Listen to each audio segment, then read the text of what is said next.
Assalamualaikum warahmatullahi wabarakatuh. Perkenalkan, nama saya Rizal Surum Akbar dengan NIM 1032408. Saya dari kelas 1 NA. Di sini saya ingin menjelaskan tentang materi yang pertama, yaitu jarimah hudud yang ke-1 dan jarimah hudud yang kedua. Jarimah hudud sendiri adalah sebuah pelanggaran pidana dalam hukum Islam yang hukumannya sudah ditetapkan langsung oleh Allah Subhanahu wa taala melalui Al-Qur'an dan Sunnah. Hukuman ini bersifat tetap dan tidak bisa diubah karena dianggap sebagai hak Allah untuk menjaga ketertiban dan moral masyarakat dalam kehidupan umat Islam. Dalam konteks hukum Islam, hudud berarti hukuman yang menjadi batas ataupun sebuah ketetapan dari Allah terhadap kejahatan-kejahatan tertentu. Dalam hukum pidana Islam terdapat bentuk jarimah hudud yang utama, yaitu zina, qadzaf, sirbah, ridho, sarikoh, gah, dan hirabah. Yang pertama adalah zina. Zina ini yaitu persetubuhan yang dilakukan secara sadar dan suka sama suka antara dua orang yang bukan pasangan sah. Dalam Al-Quran, Allah melarang keras terhadap perbuatan zina ini. Syarat-syarat zina yaitu yang pertama telah balik, yang kedua berakal sehat, yang ketiga melakukan zina dengan sengaja dan tanpa adanya sebuah paksaan, yang keempat mengetahui bahwa perbuatannya itu dilarang. Sanksi terhadap pelaku zina yaitu dihukum 100 kali cambukan dan pengasingan selama 1 tahun, dan hukumannya itu adalah rajam, dilempari batu hingga mati jika pelakunya sudah menikah. Larangan zina memiliki hikmah yang besar, diantaranya untuk menjaga kesucian dan kehormatan individu serta keluarga, dan juga melindungi keturunan agar nasab tetap jelas tidak tercampur. Yang kedua, ada qadzaf. Qadzaf adalah menuduh seseorang melakukan perzinaan. Syarat-syarat yang wajib terpenuhi bagi orang yang melakukan qadzaf ataupun menuduh zina ini, yang pertama berakal, yang kedua balik, yang ketiga atas kehendak sendiri. Kemudian syarat-syarat bagi yang dituduh, yang pertama itu berakal, yang kedua adalah balik. Sanksi melakukan qadzaf dicambuk sebanyak 80 kali dan penuduh dinyatakan cacat hukum sehingga kesaksiannya tidak dapat diterima. Kemudian ada sirbah, perbuatan meminum minuman yang memabukkan atau mengandung alkohol khamr yang pada akhirnya bisa menghilangkan akal sehat seseorang. Dasar hukum sirbah ini terdapat pada Al-Quran. Syarat terjadinya sirbah yaitu balik, berakal, mengetahui keharaman khamr, dan melakukan atas kehendak sendiri. Sanksi bagi pelaku sirbah yaitu dicambuk sebanyak 40 hingga 80 cambukan, tergantung terhadap ijtihad hakim. Larangan minuman keras dalam Islam bertujuan untuk menjaga akal, karena akal adalah sebuah dasar pertanggungjawaban hukum dan melindungi kesehatan juga, di mana minuman keras ini terbukti merusak organ tubuh seperti hati, saraf, dan otak. Kemudian yang keempat ada sarikoh. Sarikoh ini adalah tindakan mengambil harta milik seseorang secara sembunyi-sembunyi dan dengan tipu daya. Dasar hukum sarikoh terdapat pada Al-Quran, yang dimana syarat sarikoh ini pelakunya itu telah dewasa, berakal sehat, dan tidak ada unsur syubhat di dalamnya. Sanksinya itu meliputi penggantian kerugian dan hukuman potong tangan. Hikmah dari sarikoh ini adalah sebagai tindakan preventif, itu menakut-nakuti agar tidak terjadi adanya pencurian, mengingat hukumannya yang berat, dan menjaga kehormatan dan keadilan. Yang kelima, ridho.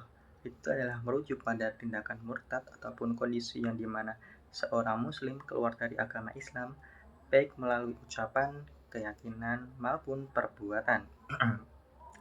Dasar hukumnya ini terdapat di Al-Quran pada surat Al-Baqarah, di mana sanksi ridho ini meliputi hukuman mati dari hadis riwayat Bukhari dan hukuman ta'zir. Hikmah dari ridho ini yaitu mengajarkan pentingnya ketegasan dalam mempertahankan keimanan dan ketaatan terhadap ajaran Islam. Yang keenam, bugah. Bugah adalah tindakan pemberontakan ataupun pembangkangan terhadap pemerintah yang sah. Syarat-syarat terjadinya bugah ini yaitu keluar dari ketaatan kepada penguasa yang adil, memiliki tujuan untuk menggulingkan pemerintahan yang sah, dan menggunakan kekerasan ataupun senjata dalam perlawanan dalam pemberontakannya. Kemudian sanksi bugah yaitu dijatuhi hukuman mati, diperangi, dan jika pemimpin memberikan pengampunan atas tindakannya bisa dijatuhi jarimah takzir. Hikmah dari larangan bugah ini adalah bahwa hukum Islam benar-benar melindungi kedaulatan negara yang sah secara hukum dan menghindarkan manusia dari berbuat kesemena-menaan yang tidak melewati jalur konstitusi yang diakui negara. Kemudian yang ketujuh, iraba. Iraba adalah tindak kekerasan yang dilakukan oleh seseorang ataupun sebuah kelompok orang kepada pihak lain, baik dilakukan di rumah ataupun di luar rumah, untuk menguasai adanya harta orang lain dengan membunuh korban untuk menakut-nakuti. Dasar hukum hirabah ini terdapat pada Al-Quran surat Al-Ma'idah ayat 33. Sanksi melakukan hirabah meliputi hukuman mati, penyaliban, potong tangan dan kaki secara menyilang, dan pengasingan. Hikmah pada hirabah ini yaitu menjaga keamanan dan ketertiban masyarakat, melindungi harta dan nyawa, serta menegakkan keadilan. Kemudian lanjut kepada materi yang kedua adalah kisos dan diyat. Kisos adalah hukuman balasan yang setimpal terhadap pelaku kejahatan, misalnya saja seperti membunuh dibalas dengan dibunuh, atau melukai dibalas dengan dilukai balik. Kisos merupakan hak individu, sehingga pelaksanaannya tergantung pada keputusan keluarga korban. Di sini apakah ingin menuntut balas ataupun memaafkan si pelaku itu. Sedangkan diyat adalah kompensasi berupa harta yang wajib dibayarkan oleh si pelaku atau keluarganya kepada korban atau ahli warisnya sebagai ganti rugi atas kehilangan nyawa ataupun anggota tubuh dari si korban. Besaran diyat telah ditentukan oleh syariat dan dapat bervariasi tergantung pada jenis kejahatan dan kondisi korban. Perbedaan utama antara kisos dan diyat ini terletak pada sifat hukumnya, di mana kisos ini hukumannya bersifat personal, yaitu individu, dan dapat dimaafkan oleh korban ataupun keluarganya. Sedangkan diyat adalah bentuk kompensasi finansial yang menggantikan hukum kisos ketika pelaku dimaafkan atau dalam kasus pembunuhan yang tidak disengaja. Adapun bentuk-bentuk pembunuhan yang meliputi pembunuhan sengaja, pertama itu tindakan membunuh orang lain dengan sadar dan niat. Nah, di sini tindakannya menggunakan alat mematikan seperti sajam ataupun senjata tajam ataupun senjata api. Pelaku dikenai hukuman kisos, yaitu dibalas dengan hukumannya setimpal, misalnya dibunuh kembali jika keluarga korban menghendakinya. Kemudian kedua, pembunuhan semi sengaja. Di sini terjadi pada seseorang berniat mencederai saja, tidak membunuh, dengan alat yang bukan untuk membunuh, seperti tongkat yang ringan. Jika akibatnya korban meninggal, pelaku tidak dikenai kisos, melainkan wajib membayar diyat penuh dan menjalankan kafarat, yaitu memperdagangkan budak ataupun bisa diganti dengan berpuasa 2 bulan berturut-turut. Kemudian yang ketiga ada pembunuhan tidak sengaja, terjadi tanpa adanya niat membunuh maupun mencederai, seperti saat seorang pemburu memanah hewan namun tanpa disengaja mengenai salah seorang dan orang itu meninggal. Dalam kasus ini pelaku tidak dikenai kisos, tetapi wajib membayar diyat kepada keluarga korban dan menjalankan kafarat. Hikmah penerapan kisos dan diyat ini bisa menjaga kehidupan dan mencegah kejahatan, serta memberikan keadilan kepada korban ataupun keluarga korban. Kemudian materi yang ketiga ada reformasi dan positifikasi hukum Islam di Indonesia. Reformasi hukum Islam di Indonesia ini mencerminkan adanya usaha untuk menyesuaikan ajaran Islam dengan dinamika masyarakat yang modern tanpa menghilangkan nilai-nilai syariah. Istilah reformasi dalam konteks ini mencakup tajdid yaitu pemurnian ajaran, takyir perubahan sosial, dan islah perbaikan sistem, yang dimana ketiganya itu semuanya berorientasi pada pembaruan hukum demi kemaslahatan umat. Reformasi ini tidak hanya bersifat spiritual teologis, tetapi juga bersifat politis karena melibatkan proses legislasi dan pelembagaan hukum oleh sebuah negara.